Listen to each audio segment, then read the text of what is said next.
पशु जो है वो सिर्फ एक दूध देने की मशीन नहीं है। पशु उसके अलावा भी बहुत कुछ इकोनॉमी में कंट्रीब्यूट करता है। हमारा जो प्रयास है कि हम बहुत जल्दी सेंचुरी मारेंगे। ठीक है। जो 82 लीटर है हम उसको 100 लीटर प्रतिदिन पे लेके जाएंगे।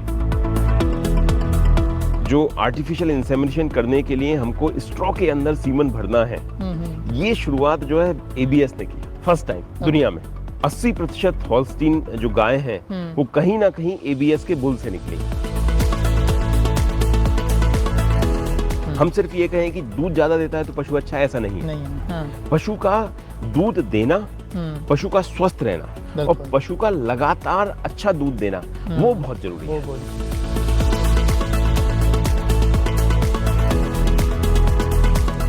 तो हिंदुस्तान की कोई ऐसी ब्रीड नहीं है जिसका सेक्स सीमन आज की तारीख में हिंदुस्तान में अवेलेबल नहीं तो है। क्या आपके पास नीली रावी नस्ल के भी सीमन होते हैं?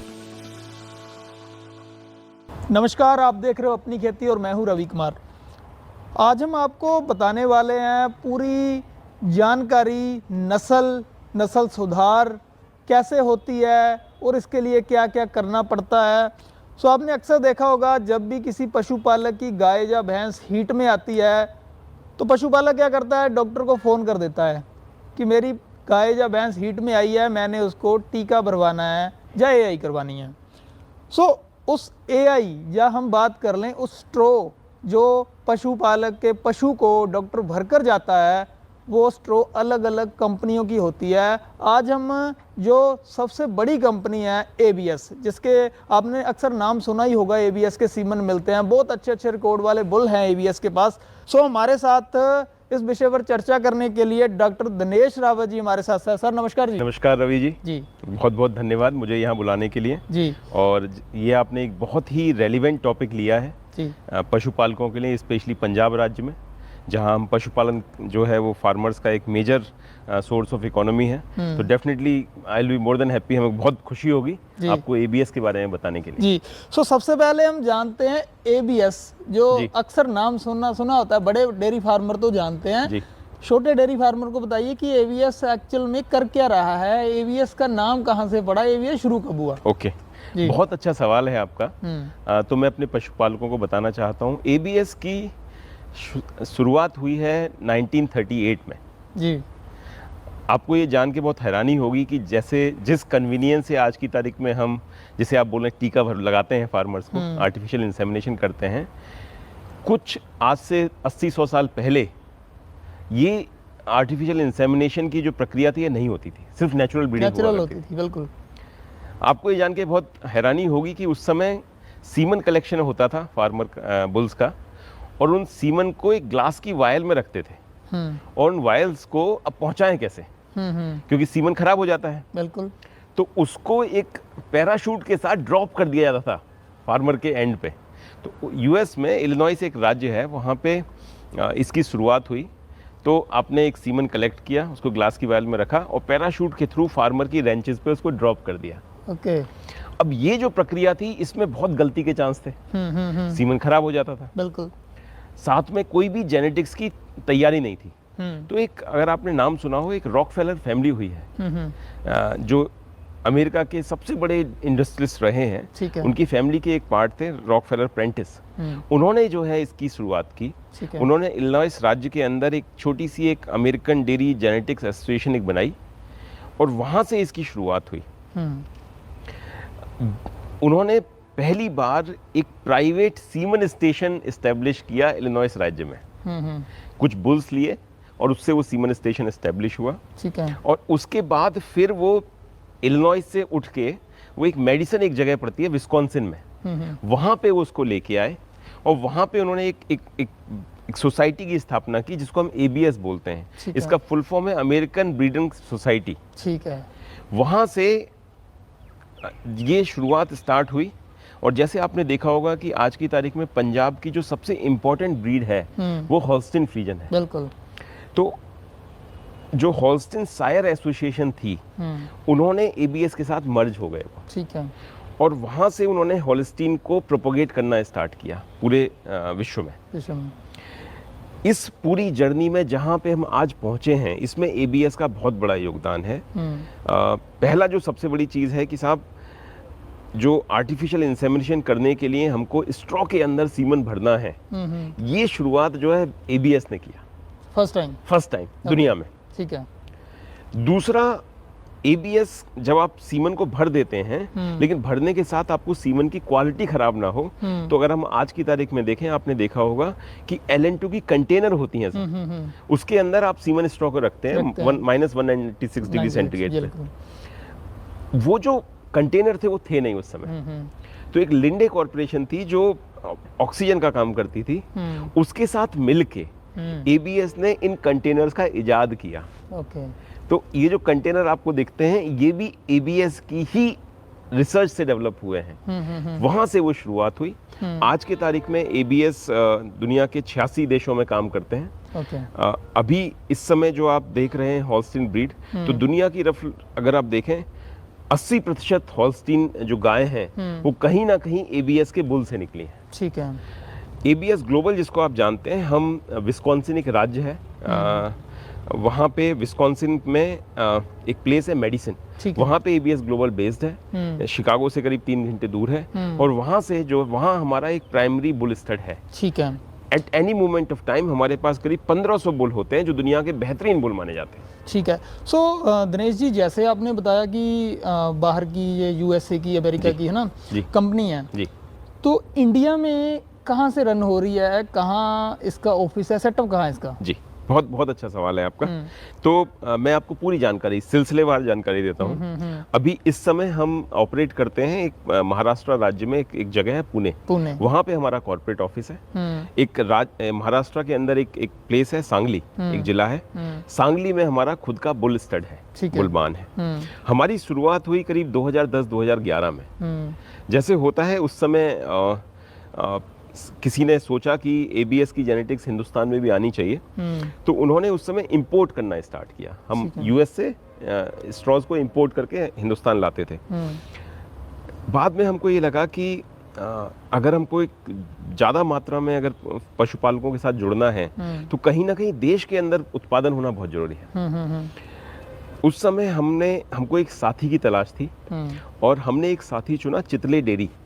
महाराष्ट्र में एक प्राइवेट मिल्क कोऑपरेटिव है जो हिंदुस्तान के सबसे बड़े प्राइवेट मिल्क प्रोसेसर हैं, सांगली में है। हमने उनके साथ एक जॉइंट वेंचर की स्थापना की, और वहाँ पे हमने चितले ABS genus India private limited की स्थापना की।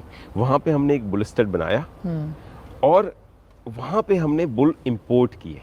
ठीक है। क्योंकि बुल जो हॉल्स्टीन के बुल्स थे, हॉल्स्टीन प्रीडोमिनेंटली, वो हिंदुस्तान में उस क्वालिटी के उच्च गुणवत्ता के बुल अवेलेबल नहीं थे। बिल्कुल। तो हम उनको इंपोर्ट करके हिंदुस्तान लेके आए, और वहाँ से हमारी जर्नी की शुरुआत हुई। ठीक है। तो आज की तारीख में अगर हम देखें, तो हम पुणे बेस्ड एक कंपनी है जो पूरे हिंदुस्तान में हम काम करते हैं। ठीक है। हिंदुस्तान के हर राज्य में हम जो है सीमन को सप्लाई करते हैं जी। सो मैं एक बात आपको और बता दूं पशुपालक भाइयों, कि एबीएस हर साल कुछ ना कुछ अलग करती है जी। जैसे कि हम सभी को पता है, जो डेयरी फार्मर है अच्छी तरह जानते हैं कि एबीएस ने कुछ अलग करना होता है जी। सो इस बार इन्होंने अलग क्या किया कि इस बार जो नए बुल लेके आ गए मार्केट में जी, ताकि अभी आप सभी जानते हैं कि 82 लीटर तो पंजाब में मिल्क रिकॉर्ड बना है एचएफ का, हमारे ही बुल था। आप ही का बोला है, एबीएस का ही बोला है वो जी। लेकिन अब आप और नहीं लेके आ गए, तो आपका मकसद क्या है, कहां तक आपने मिल्क प्रोडक्शन को लेके जाना है? बहुत बहुत अच्छा सवाल है आपका। देखिए, अभी हम जहां पे हैं, हम पशुपालकों को कहते हैं कि दूध को चेज मत करो। पशु जो है वो सिर्फ एक दूध देने की मशीन नहीं है। बिल्कुल। पशु उसके अलावा भी बहुत कुछ इकोनॉमी में कंट्रीब्यूट करता है। हमारा जो प्रयास है कि हम बहुत जल्दी सेंचुरी मारेंगे। ठीक है। जो 82 लीटर है, हम उसको 100 लीटर प्रतिदिन पे लेके जाएंगे। अभी जो हमने बुल इंपोर्ट किए हैं, जैसे आप देख रहे हैं, ये हमारा पहली बार हमने बुल इंपोर्ट नहीं किए हैं। ये हम चौथी बार बुल इंपोर्ट लेके आ रहे हैं। बिल्कुल। इसके पहले भी हम बुल इंपोर्ट कर चुके हैं। जितने भी हमारे बुल हैं, ये हम अमेरिका से लेके आते हैं। हम हॉल्स्टीन बुल इस बार लेके आए, इसके पहले हम जर्सी बुल लेके आए थे जी। और मुझे ये बताते हुए बहुत खुशी है कि हिंदुस्तान की जो डेयरी सेक्टर की रिक्वायरमेंट है, उसको ध्यान में रखते हुए हम इन बुल को सेलेक्ट करते हैं। ठीक है। हमारा जो एबीएस पेरेंट है, उसके पास बहुत सारे बुल हैं, लेकिन क्या क्या उसके लक्षण होने चाहिए, किस टाइप के बुल लाने चाहिए, बिल्कुल। उन बुल का हम सिलेक्शन करते हैं।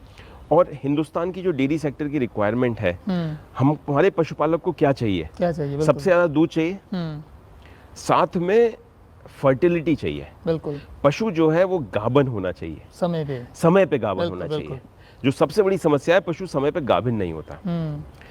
तीसरी जो सबसे बड़ी समस्या आती है कि पशु में थनैला की बीमारी कम से कम होनी चाहिए। जो सबसे ज्यादा पशुपालक परेशान रहता है वो थनैला की बीमारी से रहता है। ठीक है। तो बुल के अंदर ऐसी क्वालिटी होती है कि उसकी जो डॉटर आए उसके अंदर थनैला को पकड़ने की क्षमता कम से कम हो।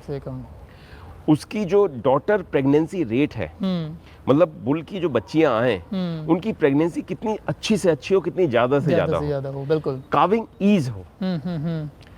एक जो बहुत अच्छी चीज़ जो हमको देखती हैं कि बाकी देशों के अलावा बाकी देशों में क्या होता है कि पशु का रिप्लेसमेंट बहुत जल्दी होता है। आप एक पशु को 2 से 3 साल रखते हैं दूध उत्पादन में, और 3 साल बाद आप उसको नए पशु से रिप्लेस कर देते हैं। हमारा जो देश है वो, हमारे पशुपालक बहुत छोटे हैं, तो हम हर 3 साल में अगर रिप्लेस करेंगे तो उसका आर्थिक दंड बहुत पड़ेगा। तो हम ये पशु सेलेक्ट करते हैं, इस तरह से बुल सेलेक्ट करे जाते हैं कि उनकी प्रोडक्टिव लाइफ कम से कम 6 से 7 लैक्टेशन की हो। ठीक है। जो पशु है वो 6 से 7 ब्यात तक दूध दे। तो उसको ध्यान में रखते हुए हम ये बुल सेलेक्ट करते हैं। इसीलिए ये बुल जो आप देख रहे हैं ये लेके आए हैं। इन बुल के बारे में अभी तक जो हिंदुस्तान में सबसे बेहतर हॉल्स्टीन बुल थे वो हमारे थे। हॉल्स्टीन बुल की अगर सारी गुणवत्ता है, अगर हम उसको एक जोड़ दें, सारे जो उसके ट्रेट हैं जो मैंने बताए, तो एक मैथमेटिकल नंबर निकलता है जिसको हम टोटल प्रोडक्शन इंडेक्स बोलते हैं, टीपीआई। अभी तक जो हिंदुस्तान में सबसे अच्छे बुल थे उसका टीपीआई 2800 था। ठीक है। इस बार जो हम बुल लेके आए हैं ये सब 3000 टीपीआई से ऊपर है। जो सबसे अच्छा बुल है उसका टीपीआई 3300 है। क्या बात है। तो इस समय ये बुल एशिया पैसिफिक में नंबर 1 बुल है। ठीक है। और वो नंबर 1 बुल है एबीएस के पास? वो एबीएस के पास है, आज की तारीख में वो हिंदुस्तान में है। ओके। सो दिनेश जी, जैसे अभी आपने बताया कि जैसे अभी आपने बताया कि टीपीआई आप देखते हो कितना है ना, अभी सबसे ज़्यादा टीपीआई वाला बुल भी आपके पास है। एक बुल को सिलेक्शन करने के लिए आप कोई बुल का चुनाव करते हो तो उसके लिए क्या पैरामीटर होते हैं, क्या फॉलो करते हैं? हाँ, बहुत अच्छा सवाल है। ये एक हमेशा से एक बहुत बड़ा निर्णय है, पशुपालक के लिए बहुत बड़ा निर्णय है। एक जेनेटिक्स कंपनी के ऊपर तो बहुत बड़ी जिम्मेदारी है, क्योंकि एक बुल जो आप सेलेक्ट करेंगे उससे लाखों पशु जो है प्रभावित होंगे। तो आपके ऊपर एडिशनल रिस्पॉन्सिबिलिटी है कि बुल सही ट्रेड के हिसाब से सेलेक्ट किया जाए। बिल्कुल। इस प्रोसेस को एबीएस ने एक डेटाबेस, एक सिस्टम क्रिएट किया, उसको हम जीएमएस बोलते हैं, जेनेटिक मैटिंग सिस्टम, जिसके through thousands and millions of animals का डेटा उसके अंदर फीड किया जाता है। ठीक है। और उसके बाद डोनर एनिमल का सिलेक्शन किया जाता है। आज की तारीख में सारे बुल एम्ब्रियो ट्रांसफर टेक्नोलॉजी से पैदा होते हैं, अगर आपको शायद पता ना होगा। ईटी जिसे हम आईवीएफ बोलते हैं, तो आईवीएफ के थ्रू बुल प्रोड्यूस होते हैं, और उसको ध्यान में, डिफरेंट ट्रेट्स को ध्यान में रखते हुए बुल का सिलेक्शन होता है। क्या क्या मेजर ट्रेट हम हिंदुस्तान के लिए सिलेक्ट करते हैं? पहला जो सबसे बड़ा ट्रेट है वो है दूध उत्पादन। किसी भी हालत में मिनिमम 14,000 लीटर से ज्यादा एक लैक्टेशन में दूध आना चाहिए। 14,000 का मतलब मिनिमम 40 लीटर एक दिन का। ठीक है। दूसरा होता है प्रोडक्टिव लाइफ, कितने ब्यात तक पशु दूध देगा। तीसरा होता है डॉटर प्रेगनेंसी रेट, कि उसकी जो बच्चियां है वो कितनी, उसकी जो कंसेप्शन का रेट है वो गाभिन कितने जल्दी हो जाएगी। बिल्कुल। चौथा बहुत इंपॉर्टेंट होता है सोमेटिक सेल काउंट। अडर सोमेटिक सेल काउंट का मतलब कि जो मैस्टाइटिस है वो कितना कम होगा। बिल्कुल। अगर आपने एक चीज गौर की होगी रवि जी, कि पशुपालकों के अंदर पहले एक भ्रांति हुआ करती थी कि वो पशु अच्छा है जिसका अडर बहुत बड़ा है और अडर नीचे तक है। ये भ्रांति अपने आप में एक बहुत बड़ी भ्रांति है, क्योंकि अगर अडर नीचे तक लटका हुआ है, अगर जिसे कहते हैं हम नी से नीचे है अडर, तो वो कहीं ना कहीं जमीन से जब पशु बैठेगा तो जीवाणु उसके अंदर जाएंगे। तो हमको ऐसा अडर सेलेक्ट करना है जो लटका ना हो, ठीक है, जो ऊंचा हो, उसका साइज बहुत बड़ा ना हो। अगर पेंडुलस अडर होगा तो पशु जब बैठेगा तो इंजर होगा, अडर जो है वो उस पे घाव हो जाएंगे। ठीक है।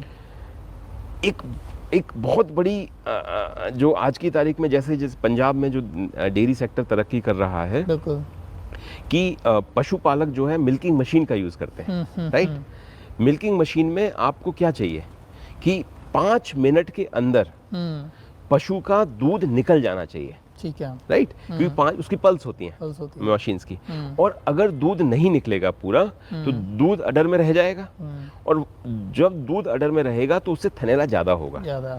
तो हमको ऐसा पशु चाहिए जिसका मिल्क लेट डाउन अच्छा हो, जो 5 मिनट के अंदर पूरा दूध निकल जाए। ठीक है। तो अडर की क्वालिटी एक बहुत इंपॉर्टेंट पैरामीटर है, अडर का स्ट्रक्चर एक बहुत इंपॉर्टेंट पैरामीटर है। ठीक है। एक जो बहुत इंपॉर्टेंट पैरामीटर उसके अलावा हम यूज करते हैं वो उनके पैरों की स्ट्रेंथ, क्योंकि पशु जो है भारी होता है, ये 500-600 किलो तक का पशु हो जाता है, तो उसके पैरों के अंदर उतना क्षमता होनी चाहिए उस भार को सहने के लिए। तो लेग की स्ट्रेंथ बहुत इंपॉर्टेंट है। तो इन सब पैरामीटर पे साथ में मिल्क सॉलिड्स, जो दूध के अंदर सिर्फ फैट नहीं है, फैट की इंपॉर्टेंस है, प्रोटीन की भी बहुत इंपॉर्टेंस है। तो मिल्क सॉलिड चाहे प्रोटीन है चाहे फैट है, उसकी मात्रा ज्यादा से ज्यादा में, तो इन सब ट्रेटों को ध्यान में रखते हुए पशु का जो बुल है उसका सिलेक्शन होता है। सो जैसे आपने अभी ये सारी चीजें बताई कि कैसे एक अच्छा बुल है जो आप चुनाव करते हैं, ठीक है, और गाय में मास्टाइटिस की बड़ी दिक्कत रहती है। पहले बात होती थी कि HF गाय का फार्म बंद हो जाएगा। हाँ। रीजन क्या है? हाँ। उसको मास्टाइटिस बहुत होती है भाई, थनैला रोग का इलाज नहीं हो रहा, ऐसा डूब रहा है। करेक्ट है। तो अभी आप बोल रहे हो कि ज्यादा जिसकी लेवटी बड़ी है या लटका हुआ है, वो एक तो आपने बता दिया कि वो नहीं खरीदना चाहिए, अच्छा नहीं होता है।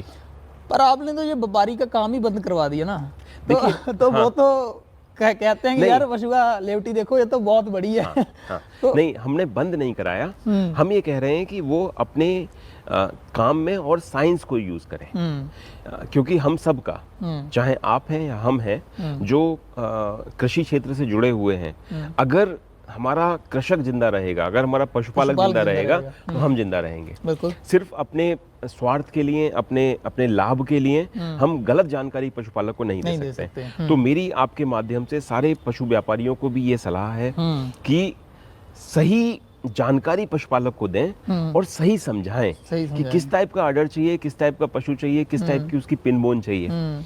सिर्फ अपने स्वार्थ के लिए अगर करेंगे तो उससे नुकसान होगा जी, लॉन्ग टर्म में नुकसान जो अभी कंपटीशन भी होते हैं पशुओं के, तो उसमें भी जजेस जो है यही चीजें चेक करते होंगे। बिल्कुल। जो पैरामीटर्स हैं ये ग्लोबली डिफाइंड पैरामीटर्स हैं। आज की तारीख में हमारे यहाँ मुझे ये कहते हुए बहुत खुशी है कि हमारी जो संस्था है पंजाब की PDF है, दलजीत सिंह जी चलाते हैं उसको, प्रधान जी, और उन्होंने जो इस पशुपालन में जो साइंटिफिक तरीके हैं उसको प्रमोट करने में उनका बहुत बड़ा योगदान है।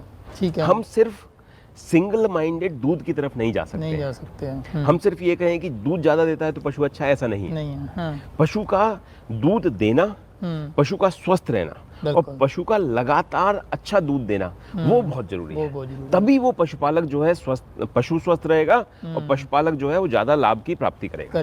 जी। अगर वो वही आपने जो अभी बताया कि अगर वो उसको दिक्कत पशु को ही आती रहेगी तो वो उसके ट्रीटमेंट पे ही सारा पैसा लगाता सारा खर्चा ट्रीटमेंट में चला जाएगा, तो उसका फायदा कहाँ से होगा? जी। सो एक चीज और दिनेश जी, जैसे कोई भी पशु कोई भी हम सेलेक्ट करते हैं, सो क्या होता है कि मार्केट में एक चीज और है, जैसे मैंने आपको बता दिया कि मास्टाइटिस की दिक्कत आती है ना, HF का। सो क्या कहते हैं पशुपालक ना, जब किसी भी डॉक्टर को या AI वर्कर को फोन करते हैं कि भाई AI कर जाओ, तो मार्केट में डुप्लीकेट सीमन की बड़ी वो है कि डुप्लीकेट है, ये है, तो ABS उस पर क्या काम करता है? बहुत ही पशुपालकों के लिए बहुत ही अच्छा सवाल है ये। देखिए, इसमें ABS मल्टीपल तरीके से इस प्रॉब्लम को हैंडल करता है। पहला, हमारा जो प्रोडक्ट है वो हमारे ऑथराइज्ड डिस्ट्रीब्यूटर के पास अवेलेबल है। बिल्कुल। जो ऑथराइज्ड डिस्ट्रीब्यूटर्स हैं सारे राज्यों के, उनकी सारी डिटेल वो हमारी वेबसाइट पे अवेलेबल है। ठीक है। मैं पशुपालकों को कहूँगा कि अगर आपको कहीं भी एबीएस का सीमन खरीदना है तो हमारे ऑथराइज डिस्ट्रीब्यूटर से खरीदना है। आपके घर के पास हमारी वेबसाइट पे जाएं, अपना पिन कोड डालें। जैसे ही आप पिन कोड डालेंगे तो वेबसाइट आपको बताएगी कि इस पिन कोड के पास कौन सा डीलर है। उसका नाम आएगा, उसका सर्टिफिकेट आएगा। एक ये तरीका हो गया। ठीक है जी। दूसरा तरीका जो हमने अभी स्टार्ट किया है वो है स्ट्रॉ वेरिफिकेशन का। हमारी जितनी भी एबीएस की स्ट्रॉ हैं, इन स्ट्रॉ के ऊपर एक यूनिक कोड लिखा हुआ है। 12 डिजिट का वो कोड है। पशुपालक हमारी वेबसाइट के ऊपर जाके उस यूनिक कोड को एंटर करेंगे तो वेबसाइट कंफर्म करेगी कि ये स्ट्रॉ एबीएस के सीमन स्टेशन में कब बनी, किस महीने में बनी, किस तारीख में बनी, वो सारा डिटेल आएगा। तो आप वेरीफाई कर सकते हैं। अगर आपको कहीं से भी लगता है कि और मैं पशुपालकों को आपके माध्यम से कहना चाहूँगा कि इस फैसिलिटी का बिल्कुल लाभ उठाएं। राइट। तीसरा, हमको ये पता है कि पशुपालक बहुत जगहों पर परेशान रहते हैं कि एबीएस की स्ट्रॉ उनको कहाँ से मिले। बिल्कुल। तो इसके लिए हमने एक प्लेटफॉर्म स्टार्ट किया है जिसका नाम है एबीएस डायरेक्ट। ये एक ऑनलाइन प्लेटफॉर्म है। आज के ज़माने में पशुपालक डिजिटली पूरी तरह से साउंड है। राइट। उसको वेबसाइट और इंटरनेट से बिल्कुल घबराता नहीं है। नए बच्चे आ रहे हैं, नए पशुपालकों के किड्स आ रहे हैं जो बिल्कुल जानते हैं। तो एबीएस डायरेक्ट प्लेटफॉर्म के थ्रू आप अपना बुल चूज करके ऑर्डर प्लेस कर सकते हैं। ठीक है। और वो ऑर्डर जो आपका नियरेस्ट ऑथराइज्ड एबीएस डिस्ट्रीब्यूटर या डीलर होगा उसके पास भेज दिया जाएगा और वहां से उसकी डिलीवरी होगी आपके पास। इसमें क्या मिनिमम क्वांटिटी भी आपने फिक्स की होगी? हाँ। तो इसमें क्या होता है, देखिए मिनिमम, क्योंकि जो स्ट्रॉ है, स्ट्रॉ जो है वो लिक्विड नाइट्रोजन कंटेनर में ही हमको डिलीवर करनी होती है। तो कई बार क्या होता है कि अगर आप सिर्फ 1 या 2 स्ट्रॉ डालेंगे तो अगर आपका घर पास है हमारे डीलर के तो हम कोशिश करते हैं, मिनिमम कोशिश करते हैं कम से कम 20 से 25 स्ट्रॉ जो है आप एक साथ ले लें, जिससे कि आपको सही मात्रा में जेन्युइन प्रोडक्ट आपके घर के द्वार पे मिल जाए, डोर डिलीवरी हो जाएगी। ठीक है। एक चीज़ और आपके माध्यम से मैं ये पूछना चाहूँगा कि जो लोग थर्मोस में बर्फ डाल के सीमन स्ट्रॉ लेके जाते हैं वो कितना सही है? बिल्कुल गलत है। बिल्कुल गलत बिल्कुल, है। तो उसके बारे में थोड़ा ब्रीफ कर दीजिए। हाँ जी, बिल्कुल गलत है। देखिए ये हमको ये हमेशा ध्यान में रखना होगा कि इजैकुलेट, जिससे हम बुल का इजैकुलेट कलेक्ट करते हैं, उसके बाद हम सीमन स्ट्रॉ बनाते हैं। ये सीमन स्ट्रॉ को सीमन को हम फ्रीज करते हैं। फ्रीज का मतलब उनको फ्रोजन स्टेज में डाल देते हैं, क्योंकि अगर सीमन के अंदर जो स्पर्म है अगर उसका मूवमेंट रहेगा तो उसकी क्वालिटी कम होती जाएगी। तो आपको उसका जो मूवमेंट है उसको रोकना है, तो आप उसको फ्रीज करते हैं। उसको फ्रीज करके -196 डिग्री सेंटीग्रेड पर हम उसको फ्रीज कर देते हैं। उस टेम्परेचर में सीमन के अंदर जो स्पर्म है वो बिल्कुल अचेत अवस्था में हो जाता है, वो सो जाते हैं।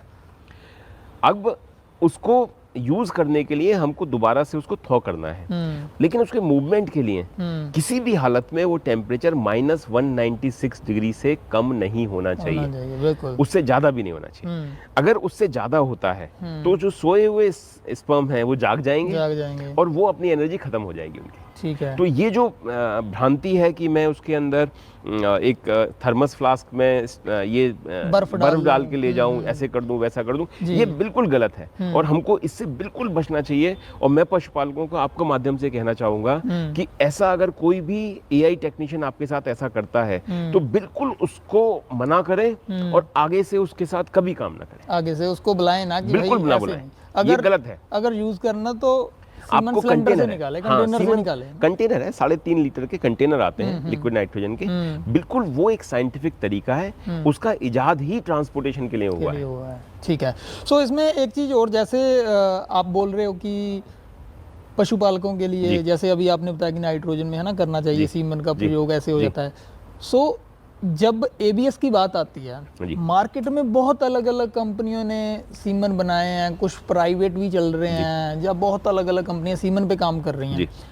एबीएस उनमें से क्या अलग कर रहा है जो एक फार्मर के लिए जी। बहुत अच्छा साबित होगा, उसकी एक अच्छी आमदनी का स्रोत बन सकता है। जी जी। जेनेटिक्स और एनिमल वेलफेयर, ये एबीएस का बिजनेस नहीं है, ठीक है।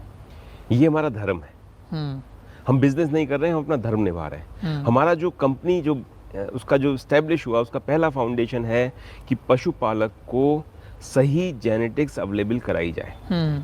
ये हमको सबसे ज़्यादा डिफ्रेंशिएट करती है। हम इसके लिए क्या करते हैं, मैं ये नहीं कहूँगा कि बाकी जो लोग कर रहे हैं, बहुत लोग बहुत अच्छा काम कर रहे हैं। हमारे इस देश में बहुत सारी कोऑपरेटिव डेयरी हैं, हमारी भारत सरकार की संस्था है एनडीडीबी, जो बहुत अच्छा काम कर रही है। एबीएस जो डिफरेंट कर रही है, पहला जो चीज़ है कि हमारे देश को के जो प्रीमियम किसान हैं, उनके लिए किस टाइप के बुल चाहिए, बुल का राइट सिलेक्शन करना। राइट सिलेक्शन करने के लिए स्पेशली जो एग्जॉटिक ब्रीड के बुल हैं, चाहे हॉल्स्टीन है या जर्सी बुल है, जो एबीएस ने सबसे क्रांतिकारी काम किया है कि जो ग्लोबल स्टैंडर्ड की हॉल्स्टीन और जर्सी ब्रीड है, उसका बुल, वो बुल सेलेक्ट करना जो हिंदुस्तान की रिक्वायरमेंट है, उस टाइप के बुल को सेलेक्ट करना, उसको हिंदुस्तान लाना, उसका कंटिन्यूअस प्रोडक्शन करना और फार्मर को सीमन को प्रोवाइड करवाना।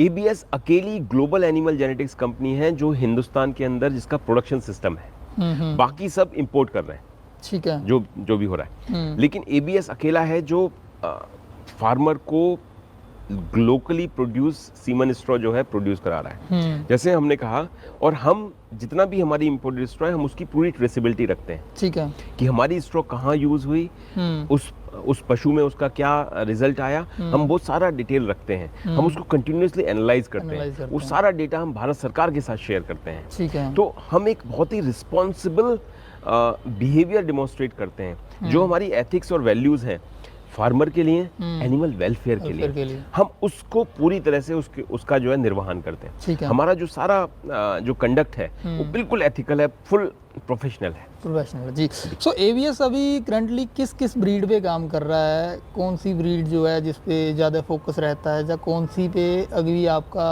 प्लान चल रहा है कि हम इस पे भी करेंगे? जी, देखिए, हिंदुस्तान में अगर हम जो ब्रीड मिक्स देखें हिंदुस्तान का, तो हमारा करीब 50% दूध जो है बफेलो से आता है, राइट।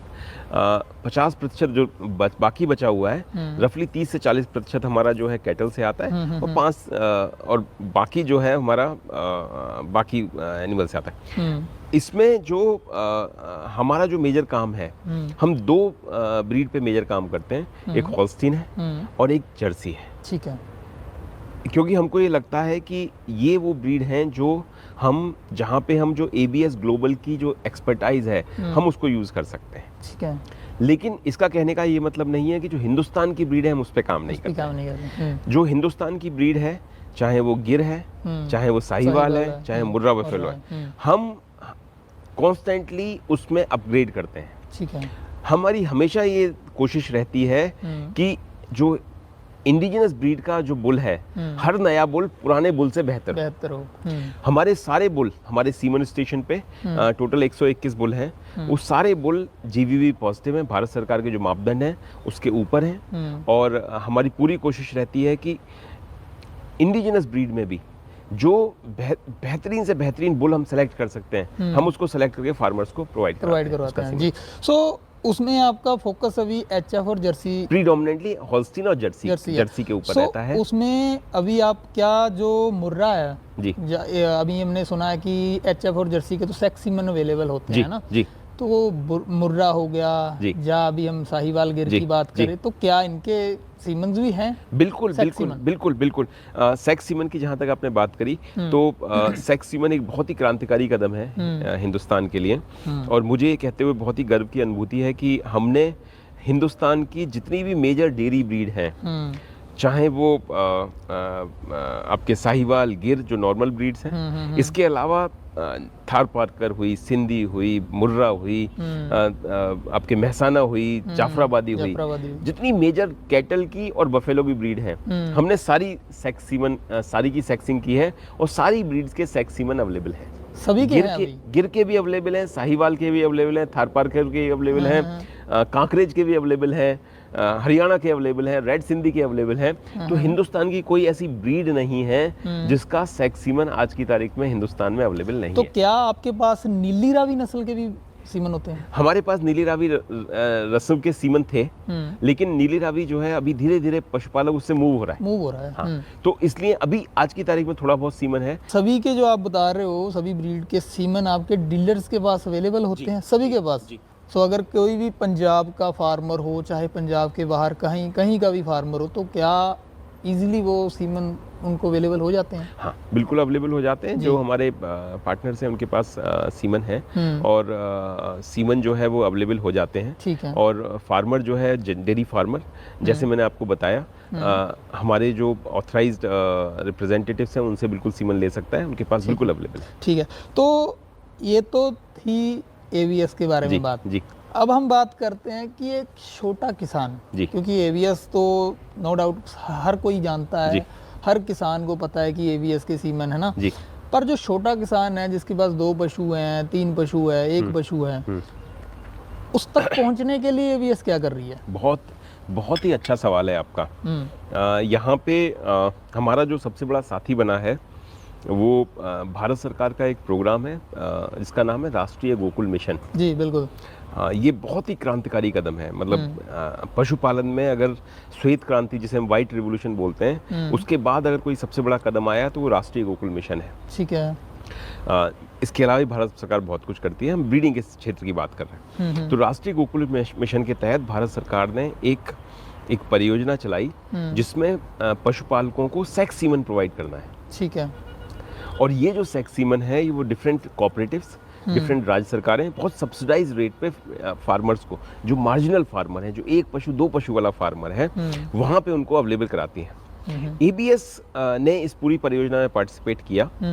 हमारा जो सीमन स्टेशन है उसके तहत हम जहाँ पे प्रोडक्शन करते हैं सांगली में, वहाँ से हमने आज तक करीब 8 से 10 लाख स्ट्रॉ जो है वो प्रोवाइड कर दी हैं। ठीक है।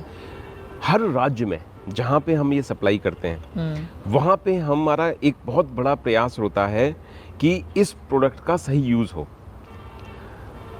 हम उन राज्यों में जाके हमारी टीम कंप्लीट ट्रेनिंग प्रोवाइड करती है, जितने भी एआई टेक्नीशियन है। जैसे आपने अभी सवाल किया था, एक पुराना सवाल था आपका, कि कुछ एआई टेक्नीशियन थर्मस यूज़ करते हैं एंड ऑल दैट। हम ये चाहते हैं कि एक बहुत अच्छा प्रोडक्ट इन प्रैक्टिसेस की वजह से खराब ना हो जाए। तो हम जाके उन एआई टेक्नीशियंस को राज्य में, जिलों के लेवल पे हम वहाँ पे ट्रेनिंग करते हैं, उनको समझाते हैं कि प्रोडक्ट को सही तरह से स्टोर कैसे करना है, उसकी थॉइंग कैसे करनी है, इंसेमिनेट कैसे करना है पशु को। तो पहला चीज़ है एआई टेक्नीशियन की ट्रेनिंग, जहाँ पे हम बहुत काम करते हैं। दूसरा, हम बहुत ज़्यादा काम करते हैं पशुपालकों को के बीच में एक्सटेंशन एक्टिविटीज़ करना, जहाँ पे हमारा ये पूरा प्रयास होता है कि एक छोटी छोटी गाँव में, मोहल्लों में नुक्कड़ मीटिंग की जाए, जहाँ पशुपालकों को उनके दरवाजे पे जाके सिर्फ एनिमल जेनेटिक्स नहीं, एक एनिमल ब्रीडिंग के बारे में साइंटिफिक अप्रोच बताई जाए। उसका रीज़न ये है कि बड़े किसान को ये पता है कि जेनेटिक्स की इम्पोर्टेंस क्या है। बिल्कुल। छोटे किसान के लिए जेनेटिक्स की इम्पोर्टेंस होना बहुत ज़रूरी है। उसका रीज़न ये है कि चाहे पशु 1 हो या चाहे पशु 10 हो, चाहे पशु 5 लीटर दूध देता हो या 50 लीटर दूध देता हो, उसका दाना खाने का खर्चा सेम है। तो एक छोटे काश्तकार के लिए, एक छोटे पशुपालक के लिए ये बहुत ज़रूरी है कि वो राइट जेनेटिक्स का यूज़ करे, उस पशु पे इन्वेस्ट करे जिसके अंदर ज़्यादा दूध देने की क्षमता है। अगर वो कम दूध देने वाले पशु पे खर्च करता है तो उसके रिटर्न्स नहीं आते। खर्चा तो उतना ही होगा। खर्चा उतना ही है। आज की तारीख में अगर आप देखें तो पशुपालन में एक पशु को पालने में जो कॉस्ट ऑफ प्रोडक्शन है वो करीब 60 से 70% जो है फीड का खर्चा है। फीड का खर्चा है, बिल्कुल। अब वो फीड आप 5 लीटर के पशु को खिलाएं या 50 लीटर के पशु को खिलाएं, आपका खर्चा बहुत ज़्यादा डिफरेंट नहीं होता है। तो कहीं ना कहीं आपको कोशिश करनी है कि जेनेटिक्स को यूज़ करें। और ये मैं आपके माध्यम से पशुपालकों को बताना चाहता हूँ कि पशु कितना दूध देगा ये उसके जन्म पे निर्धारित हो जाता है। ठीक है। आप उसको उसके ऊपर कितना भी feed, fodder, concentrate mineral vitamin आप खर्च कर लें, उसमें मार्जिनल इंक्रीज होता है, वो 2 से सवा 2 लीटर, 5 से 7 लीटर हो जाएगा। लेकिन ऐसा नहीं हो सकता कि जिसकी क्षमता 5 लीटर की है वो 30 लीटर दूध देने लगे। सो कहने का तात्पर्य ये है कि पशु को आप नस्ल पे ध्यान देना भी जरूरी है कि आप उसको ज़्यादा से ज़्यादा फीड खिलाएं, ज़्यादा से ज़्यादा चारा डालते रहें। सो वो चीज़ें तो एक तरफ है जी, सबसे बड़ी है उसमें नस्ल, आप बिल्कुल। सीमन का प्रयोग कर रहे हो, उसका रिकॉर्ड कितना है। बिल्कुल। तो ये तो वही बात है कि जिस बर्तन में 1 केजी आ सकता है उसमें आप 5 केजी कैसे डाल Correct, सकते हो। बिल्कुल, वो So बाहर ये- निकलेगा। यही उस पे Correct. बुल के उस पे डिपेंड करता है सीमन जो आप कौन सा Yes, यूज कर रहे हो। yes. सो इसके अलावा ये चीजें आप फिर फार्मर, छोटे फार्मर के लिए कैंप वगैरह अरेंज करते बिल्कुल। हो जैसे अभी मेले वगैरह लगते बिल्कुल। हैं तो उनमें भी। बिल्कुल, हम बिल्कुल कैंप अरेंज करते हैं, मेलों में जाते हैं। हमको ये अपनी क्षमता का आभास था और है कि हम पूरे हिंदुस्तान में नहीं पहुंच सकते हैं, ठीक है। लेकिन जो हमको पता है हम उसको कैसे देश के कोने कोने में पशुपालकों तक पहुंचा सकते हैं, उसके लिए हम आज की तारीख में डिजिटल मीडिया का प्रयोग करते हैं। ठीक है। क्योंकि जो हमारे पशुपालक हैं, भले ही हम फिजिकली उन तक ना पहुंच पाए, लेकिन हम यूट्यूब के माध्यम से, फेसबुक के माध्यम से, व्हाट्सएप के माध्यम से हम करोड़ों किसानों तक से जुड़े हुए हैं। हमारे पास पूरी एक टेक्निकल टीम है। हमारा प्रयास रहता है कि हम रीजनल लैंग्वेज में, पंजाब में पंजाबी में, महाराष्ट्र में मराठी में, गुजरात में गुजराती में, कर्नाटका में कन्नड़ में और डिफरेंट भाषाओं में हम फार्मर के लिए अवेयरनेस वीडियो क्रिएट करते हैं। ठीक है। मैं आपके माध्यम से फार्मर्स को, पशुपालकों को कहना चाहूँगा कि आप ABS के फेसबुक पेज पे जाएं, ABS के यूट्यूब चैनल पे जाएं। वहाँ पे हर हफ्ते एक नया टेक्निकल अवेयरनेस वीडियो आपकी भाषा में, आपकी समस्याओं के ऊपर बना हुआ वो अपलोड होता है, हर हफ्ते अपलोड होता है। ठीक है। आप उसको देखें, आपको अपने घर बैठे बहुत सारी जानकारी प्राप्त होगी और उस जानकारी को आप अधिक से अधिक मात्रा में अपने पशुपालन में प्रयोग करें। जी दिनेश जी, अभी मेरा आपसे आखिरी सवाल ये है कि आप क्या संदेश देना चाहेंगे पशुपालकों को नस्ल सुधार के लिए? जी, चाहे वो सीमन ABS का प्रयोग करें, चाहे वो किसी भी तरह का भी प्रयोग करें। जी। सो आपकी क्या एक राय है उनके लिए कि अगर आप पशुपालन में अच्छी आमदनी, अच्छी नस्ल पर काम करना चाहते हैं तो आपको किन चीज़ों का ध्यान रखना ही पड़ेगा? ठीक है, बहुत बहुत अच्छा सवाल है जी। मैं यहाँ पे कहना चाहूँगा कि जैसे मैंने आप कहा, पशु की उत्पादन क्षमता उसके जन्म पे निर्धारित है और उसकी उत्पादन क्षमता डिपेंड करती है कि उसके मदर का कितना दूध था, उसके फादर की जो डॉटर थी या फादर की जो मदर थी उसका कितना दूध था। है? मैं आपके माध्यम से पशुपालकों को कहना चाहूँगा कि जैसे अगर आपके घर में कोई शादी करनी है आपको, तो आप कुंडली देखते हैं। बिल्कुल। आप लड़का और लड़की की कुंडली मिलाते हैं। एक पशुपालक के लिए उसकी जो गाय है या उसकी भैंस है वो भी उसकी बच्ची के समान है। तो क्यों नहीं आप उस समय कुंडली मिलाएं? क्यों नहीं आप अपने पशु के लिए अच्छे गुण वाले बुल की तलाश करें? आप कुंडली मिलाएं। आज की तारीख में सारी जानकारी वेबसाइटों पे अवेलेबल है। आप ABS का यूज करें, किसी भी कंपनी का यूज करें, लेकिन एक बुल का सिलेक्शन करते समय, जैसे आप अपने घर में अगर आपको वर लाना है तो आप बहुत टाइम इन्वेस्ट करते हैं, इमोशन इन्वेस्ट करते हैं, वैसा ही टाइम और इमोशन, ज़्यादा समय नहीं लगेगा। आपका आधे घंटे का आपका मेहनत एक वेबसाइट के ऊपर जाके बुल को सेलेक्ट करना सही ट्रेड के लिए बहुत आपको फायदा देगा। अब आपका दूसरा जो सवाल का दूसरा पहलू था कि किस ट्रेड का आपको ध्यान रखना है। आप एक सादे कागज पे पहले लिखें कि आपको चाहिए क्या, मेरी आवश्यकता क्या है। मेरी आवश्यकता अगर दूध की है, अडर हेल्थ की है, प्रेगनेंसी रेट की है, कंसेप्शन की है, सोमेटिक सेल काउंट की है, आपको क्या चीज़ है जो आपको लगता है कि इससे मेरा दूध का उत्पादन, मेरा डेयरी का बिजनेस बढ़ेगा। आप उसको अपने एक कागज पे लिखें। आपसे जिस भी स्रोत से जिस भी सोर्स के माध्यम से आपको जानकारी मिलती है, अपनी आवश्यकता को ध्यान में रखते हुए आप बुल का सिलेक्शन करें। और आज की तारीख में सिर्फ ABS नहीं, बहुत सारी ऑर्गेनाइजेशंस हैं जो अपने बुल के डिटेल अपनी वेबसाइट पे रखती हैं। वहां से उस जानकारी को प्राप्त करें और उसके बाद जब आपके पास सारी जानकारी हो जाए, आप ABS की साइट पे जा सकते हैं। हमने एक ब्रीडिंग टूल बनाया है जिसमें जो ऑनलाइन टूल है, आप जाके उसमें सेलेक्ट कर सकते हैं आपको क्या क्या क्वालिटी चाहिए। आपका जो हीफर है, आपकी जो गाय है, वो किस बुल से की डॉटर है, आप वो डिटेल उसमें डाल दें, सिस्टम आपको बता देगा कि आपके लिए क्या बेस्ट बुल क्या है। सो मतलब वो जो लोग एबीएस के सीमन प्रयोग कर रहे हैं उनके लिए सुविधा बनी हुई है। नहीं, उसमें हमने कोशिश की है हिंदुस्तान में सारे बुल जो चाहे हमारे हैं चाहे किसी भी कंपनी के हैं, जिनके डेटा अवेलेबल है, हमने वो पूरा डेटाबेस अपनी वेबसाइट पे डाला है, कोशिश पूरी की है। तो ऐसा नहीं है कि सिर्फ एबीएस की डॉटर्स, अगर आपके पास किसी दूसरे बुल की भी डॉटर है तो उसका भी डिटेल डाल के आप एक मैटिंग सिलेक्शन कर सकते हैं। लेकिन अंत में जितना इमोशनली आप अपने को इन्वेस्ट करते हैं कुंडली मिलाने में, अपने घर में एक वर को लाने के लिए, उतना ही इमोशनल इन्वेस्ट करें, टाइम इन्वेस्ट करें एक बुल को सिलेक्ट करने में। क्योंकि आपका ये जो 30 मिनट है, ये आपके आगे आने वाले 7 साल की 8 साल की जो गति है और जो उसका डेस्टिनेशन है उसको निर्धारित करेगा। जी, बहुत बहुत धन्यवाद डॉक्टर साहब आपका। बहुत आपने कीमती जानकारी हमारे दर्शकों के साथ साझा की है। धन्यवाद। Thank you Ravi ji, thank you.